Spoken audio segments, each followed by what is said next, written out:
was the beginning of the supply chain? That was in Africa, and when across the entire world, when slavery was taking place, which was the first nation in the world that abolished slavery? First nation in the world to abolish it. It was started by William Wilberforce, was the British. In Great Britain, they abolished slavery. 2,000 naval men died on the high seas trying to stop slavery. Why? Because the African kings were rounding up their own people. They had them on cages waiting in the beaches. No one was running into Africa to get them. And I think you're totally right. If reparations need to be paid, we need to go right back to the beginning of that supply chain and say, who was rounding up their own people and having them handcuffed in cages? Absolutely, that's where they should start. And maybe, I don't know, the descendants of those families where they died in the high seas trying to stop the slavery, that those families should receive something too, I think, at the same time.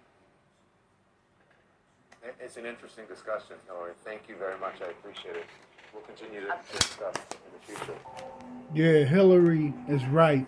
What had happened is that the kings and queens of Africa were selling the Africans into slavery to Great Britain.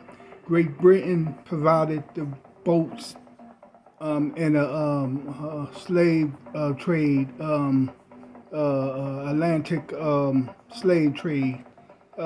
Great Britain provided the boats for the slave trade, the Atlantic trade, slave trade, Great Britain. So Hillary is right.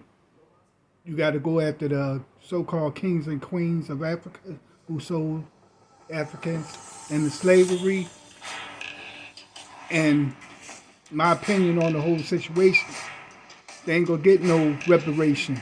You might as well forget about that. Black people ain't getting no reparation. They owe black people all over the world.